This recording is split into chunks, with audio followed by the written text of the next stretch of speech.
Hi everyone, welcome to DAT's IQ Market Update. This is the update for July 22. This is episode 348. I'm Dean Croak, Market Analyst here, along with special guest today all the way from Buffalo, Jack Samuelson from Raw Logistics. Jack, great to have you on the show. Thanks for having me. Yeah, we met a few months ago, right? Must have been 4 or 5 months ago. Yep, yeah, it was a nice visit that you made up to Buffalo, and we enjoyed the insights you had to share with us. Yeah, I was there to get my Nexus card with the Customs and Border Patrol, so I could whip back and across the border without the sort of delays. I go to a lot of truck shows up in Canada each year. I've got 3 coming up in the next month, so it just makes it a little bit easier to get across there. But you have a lot of people in the office there that do cross the border every day for work. Yeah, a decent chunk of people that do traverse the Peace Bridge. So it's great to have some people in our office from Canada. Yeah. Only problem is my Peterbilt won't fit across that little narrow bridge that they built for cars, so I still have to go through the commercial lane. Tell us a bit about yourself, Jack, and what Raw do, just to briefly let people know in case they don't know who you are. Yeah, so Raw Logistics, rail, ocean, air, road is what ROAR stands for. We're an IMC truckload brokerage and an international freight forwarder as well. I personally am involved with the RFP pricing strategy and spot pricing strategy, as well as reporting and analytics. Got it. I did not know that's what the name stood for. I wondered about that, and I guess I should have been more cognizant of it and asked you when I was there last. That's very clever. You've got a very cool building there in downtown. That's very creative. Was that something purpose-built for Raw? Yep. Yeah, we ran out of space in our old building, so they had this custom built, and we've been here for about almost 5 years now. Wow, that's cool. All right, well, let's dive into the market update. I'll bring you back a little bit later. I want to talk a little bit more about the cross-border impact and what you're seeing on the intermodal side. Let's take a look at some of the key things we're watching. Spot rates down across the board last week. Again, seasonally, that's what we expect with the market cooling and sort of sliding into summer. We're seeing more carriers come back into the market, increasingly posting their trucks looking for loads on our load board. On the demand front, Jason Miller's trucking ton-mile index came out last week, indicates a cooling demand in May in the for-hire sector after pretty strong growth in March and April. So the market has definitely cooled down about 0.6%. It's about 1.0% higher than where it was this time last year. So that's an indicator of where we see truckload demand specifically. Jason mentioned that weaker production in non-metallic mineral products, a lot of construction materials, reflected a slowdown in single-family housing. We don't expect much more improvement in that index for the rest of the year. In Los Angeles, West Coast container imports were super seasonal in June. LA reported record volumes. We're seeing some of that trickle over into the spot market, although there is a fair bit of capacity there to meet the higher demand. Some of the real-time indicators tell us that July could be peak import month for this year. That would make an earlier peak season. Some of the large intermodal companies that we'll talk about later have already implemented some of their peak surcharges on that outbound Los Angeles lanes. Loads moved out of that market last week were up substantially. Rates did drop about a penny per mile to $2.21 for outbound Los Angeles. And in Ontario nearby, the Inland Empire rates fell about 6 cents a mile. So plenty of capacity there, even though volumes are surging related to some of the pre-tariff imports. Housing starts came out last week. Not so good news for flatbed carriers and dry van, of course, but single-family home building dropped to an 11-month low in June. Higher mortgage rates and economic uncertainty is hampering that market. Residential investments are contracting again. Single-family housing starts down 4.6% month over month, the lowest in 12 months. Permits, a leading indicator of future demand, were down almost 4%. The long-form version of today's market update will be published this evening at dat.com/market update. All right, let's have a look at some of the load-to-truck ratios for the 3 equipment types. Following the surge immediately after the 4th of July last week, load post volumes retreated down about 17% as the market stabilized, still sitting about 13% higher than last year. Carriers definitely re-entered the market in full force, increasing equipment post load-to-truck ratio down to 6.12. Last week, the refrigerated load-to-truck ratio dropped by 23% to 10.73, mirroring the dry van spot market. There was a 21% decrease in load posts while available capacity rose. In the reefer market, a 7% increase in carrier equipment posts.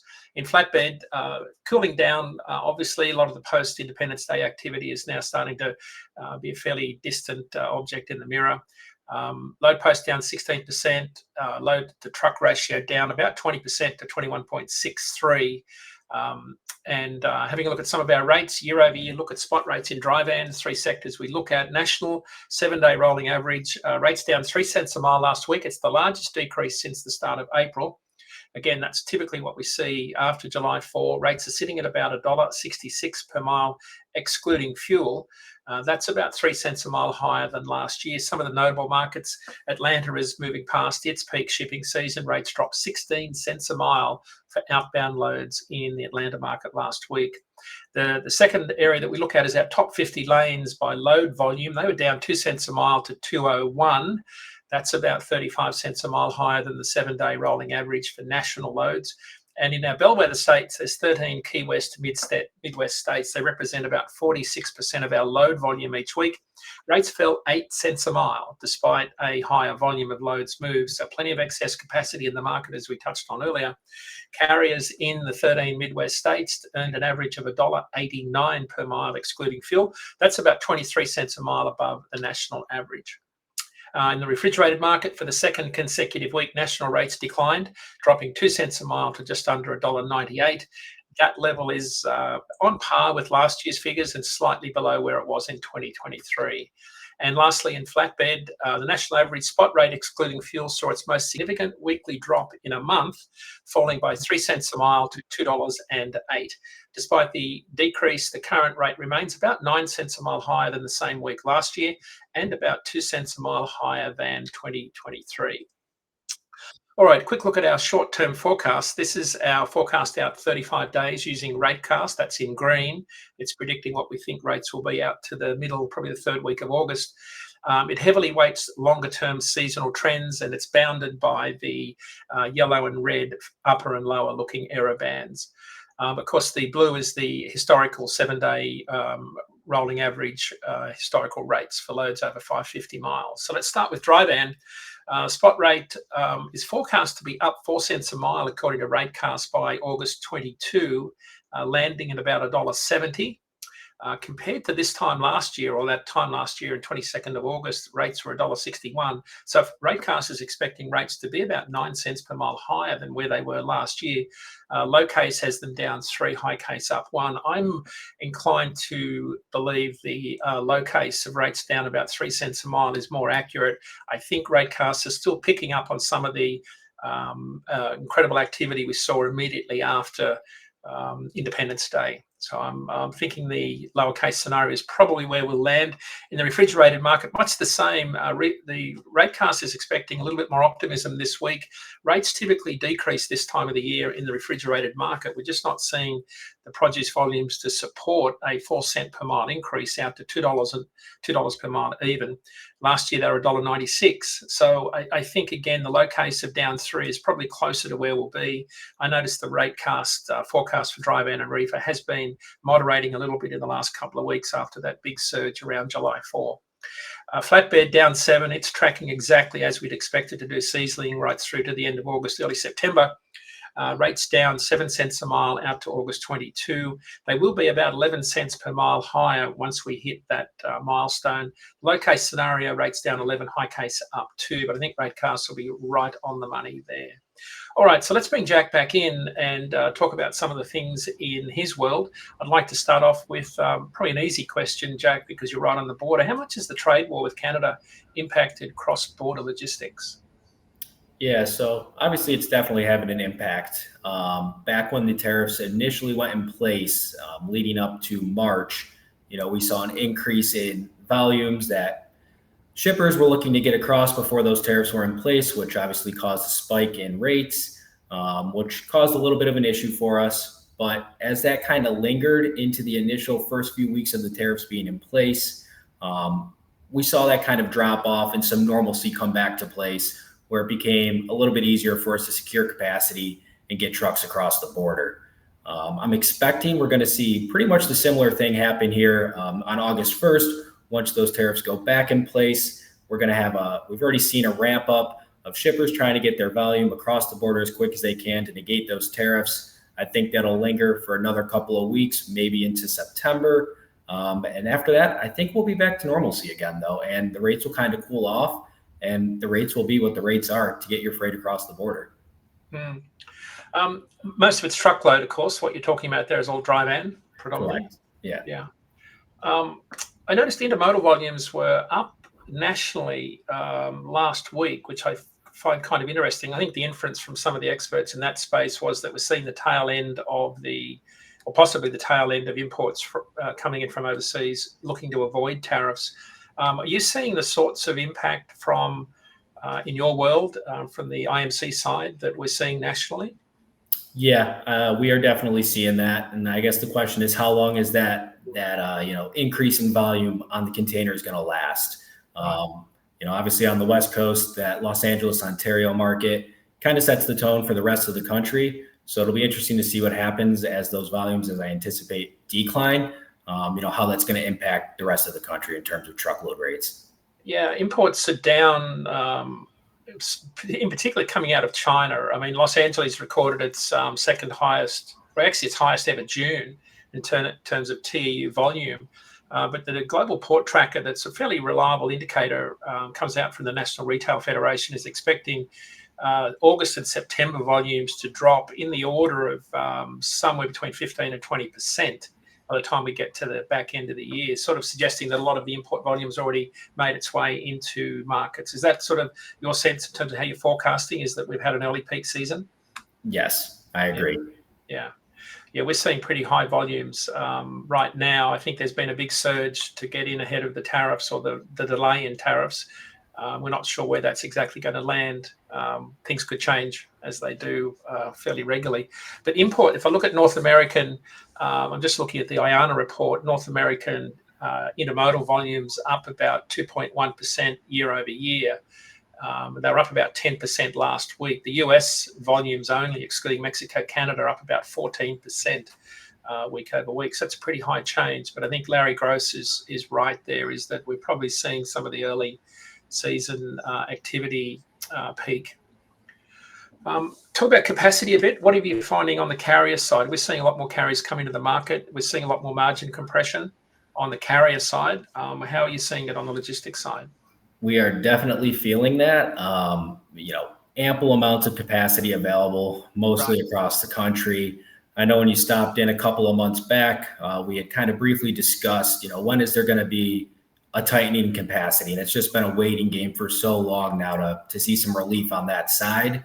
Right. And I know you had mentioned, while there's, carrier exits are ramping up, the new entrants are pretty much keeping pace with those exits, which is pretty much just creating a wash, in the net change. So we continue to sit tight, wait to see what happens. But as you alluded to, it is definitely contracting margins for sure. Yeah, carriers are talking about the same sorts of things. Even though there were a surge in load post activity in that week after July 4, anecdotally, when we talked to carriers, because I was trying to find out why didn't rates go up if we had so much spot market activity, and the answer was very simple. Carriers were underbidding each other just to get freight moving immediately after the break. So maybe that's just a temporary thing where carriers got their assets back into position. Certainly does happen. Quick question on the border. When I left your office last, I drove up to Acton, just outside of Toronto, and I was struck by the amount of enforcement activity either side of the bridge. But more importantly, on the north side of the bridge in Canada, every single truck was being stopped, both going to the US and coming into Canada. That seemed to be a fairly new thing. I hadn't seen that before. Do you have any sort of information on what's going on there? I do not have any specifics on that information. All I can tell you is that I know that line of trucks, when you're coming off the 190 North to go over to Canada, is always backed up and extremely long. Yeah. I think there's a lot of enforcement activity around. Again, this is anecdotal, around the sort of ghost drivers, the companies that are running, multiple trucks under different MCs. There's all that sort of activity been going on. I think there's probably drivers. We've seen reports of drivers that don't even have CDLs, operating trucks. I think there seemed to be a lot more activity on the northern side of the border. We're certainly seeing volumes down cross-border from Canada into the US in the spot market. We're seeing a lot less activity. Rates are down and volumes are down. So I think the trade war has actually created a systemic change in those freight patterns, but also less drivers. Talking at a truck show on the weekend, drivers from Canada came down. They were just generally saying the drivers are trying to avoid coming to the US from Canada if they can. There's certainly a reluctance to come into the US. That must be affecting some of your outbound Canada logistics. Yeah, definitely. Thankfully, we have some pretty good carrier partner relationships that we're able to leverage and rely on. Right. But if we have anything, out of our normal network, we'll definitely feel those impacts. Yeah. So talk a bit about what Roar does. You mentioned intermodal. You're an IMC. For a lot of people listening, they might not know what that is. I do know that a lot of people don't know you can't buy directly from the railroads. So maybe talk a little bit about how that works.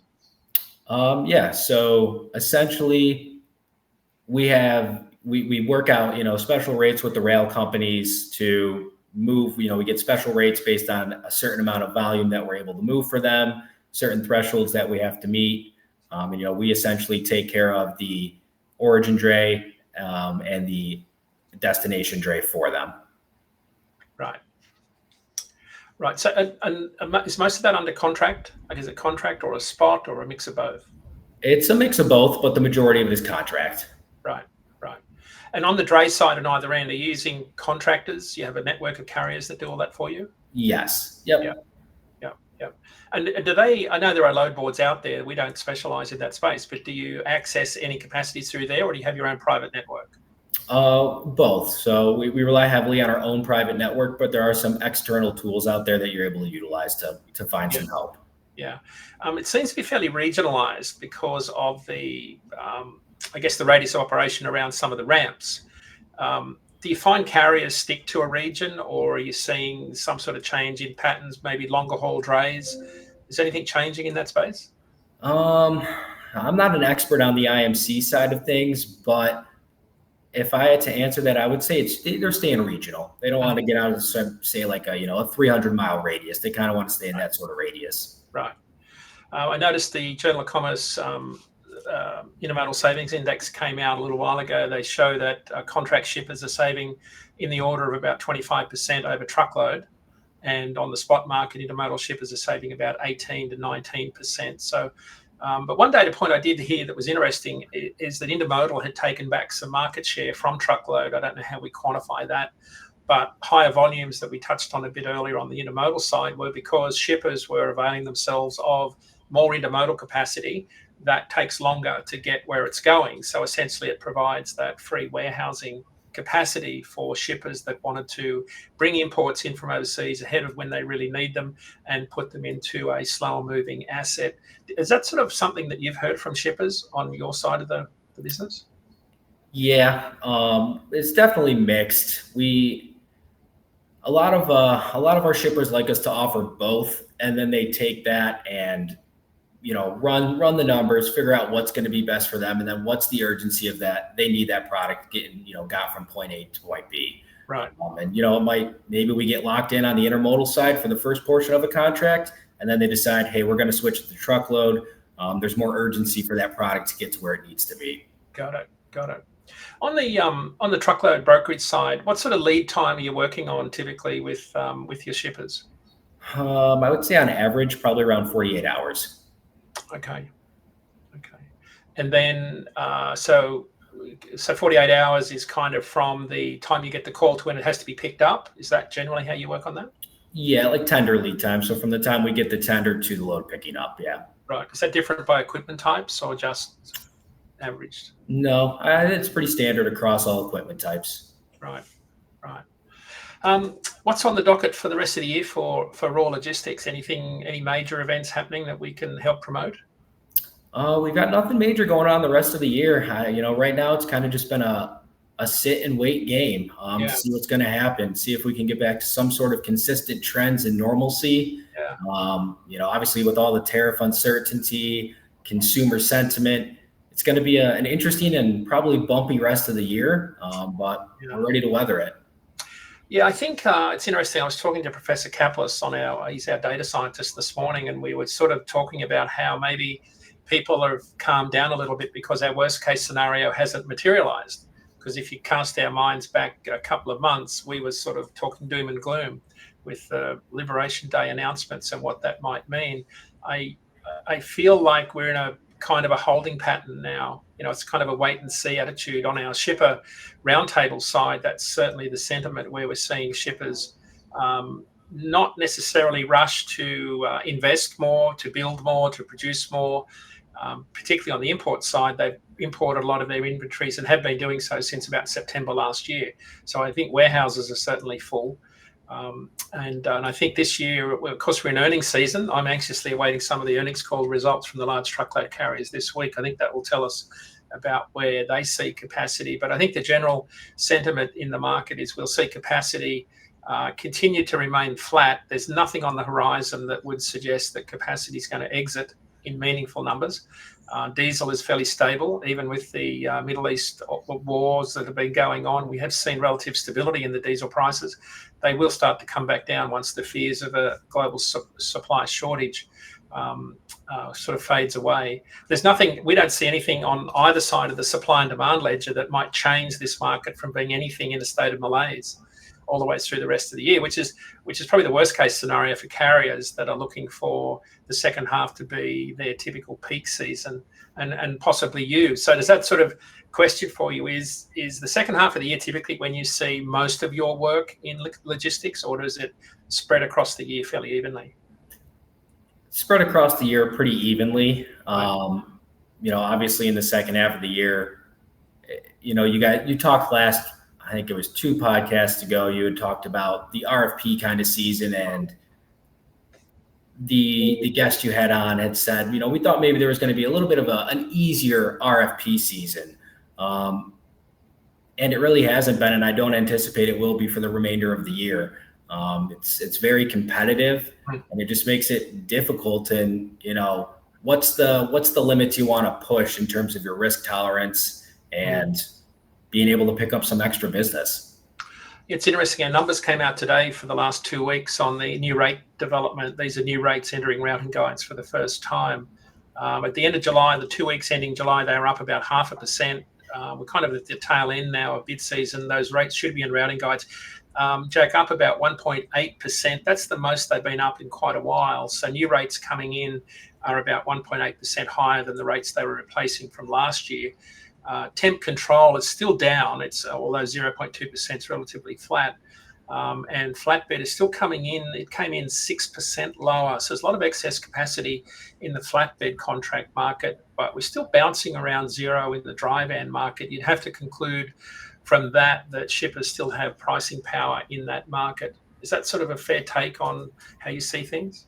Yes, I would agree. And in terms of the excess capacity, just a side note too, we didn't feel as much of a produce season impact this year as we have in the past. Obviously, we still paid, some surcharges coming out of the Southeast and some of those other produce impacted areas, but not as bad as what we've seen in recent years. And it just seemed like there was ample capacity, and we were able to get the freight out a little cheaper than we normally would be able to. Yeah, there was certainly a lot less volume, particularly coming out of California. Year-to-date volumes out of California, according to the USDA, down 24% year-to-date, Jack. So that's sort of part of the problem. It's often about a quarter of the volume comes out of California. Nationally, volumes are down about 6% year-to-date, but out of California, down significantly, and that was enough to create excess capacity in the market. Normally, it soaks up a lot of capacity in that lead up to July 4 this year. It just didn't eventuate. I think there's a lot of reasons for that, but we're certainly seeing excess capacity in the spot market, and it's not about to change, no matter how much people would like it to change. There's just a lot of opportunity, I think, out there for carriers coming into the market. Maybe not in the 18-wheeler space in your typical market or our typical market, but there seems to be a lot of carriers joining the market in that shorter haul, dray, box truck type market. Are you seeing any trends that might sort of support that view that we have? I don't know if I've seen any trends that line up exactly with that, but we are moving some more LTL freight than we have in the past. Right. And that's something that in my time here has never been something we do a ton of. So maybe a little bit to that. That's interesting. We've just widened our equipment types on our load board to include box trucks and straight trucks and lift gates and things like that. We've seen an incredible demand for those type of equipment types on our load board. And I think that's because we're seeing more partial loads. I recall sitting with a large truckload carrier watching our load board work, and it was the broker in question was picking up part loads and trying to build a full load for a trucker out of 4 pickups. And they were struggling trying to get capacity because there was 8 drops on the other end. And the rate just didn't support that because that was going to take an entire week. But it was a trend they were seeing where there were more part loads coming into the business because shippers were just sending fewer shipments and lower volumes. No, that's definitely a good point. Now that you say that, I'm definitely seeing a lot more partial volume that's hitting our partial truckloads, I should say, that are hitting our boards. Right, yeah. Yeah, and that, of course, those partial loads, if they're going on a hot shot or a smaller 40-foot RGN trailer, you've got a much lower rate, and that tends to drag down the average. Jack, that kind of brings us towards the end of the show. Anything you want to sort of leave with us and maybe tell people how they can get in contact with you if they're interested in some of your services up there in Buffalo? Yeah, sure. So you can reach me at jsamuelson@roarlogistics.com. That's the best way to reach me. Yep. And I really appreciate you guys having me on the show today and being able to discuss what's going on in the industry. Yeah, we can't wait to have you back. I look forward to seeing you up there soon. I'll let you know when I can swing by Buffalo again. Awesome. Looking forward to the next visit. All right. A couple of shout outs. Don't forget, we're speaking at the ACT Research Market Vitals Seminar, August 20 to 21 in Columbus, Ohio. I'm heading off this afternoon to New Orleans to the grand opening of the Radio Nemo studio. Road Gang Radio is broadcasting live from the Degar House every morning. You can catch them on iHeartRadio, YouTube, and Facebook Live, 7 to 11 Central. Chris Kaplis on the Freightvine podcast is talking to Chad Ollison. He's the CEO of ABRL, talking about the importance of analytics and data science in dynamic pricing. So that's a really good show. Chad spoke at our recent conference that DAT had out in Phoenix. Great speaker, very, very much a worthwhile podcast. That'll be out this Thursday. That's the Freightvine podcast. Next week's show, Aaron Terrazos from the University of Washington is with us. Don't forget, the CVSA 7-day break safety week is on August 24 to 30. Make sure you set up alerts for our live show and subscribe to our channel. And with that, another show is in the books. Thanks for watching. Be safe. Be nice to everyone. We'll see you here again next week at 10 a.m. Eastern, 7 a.m. Pacific.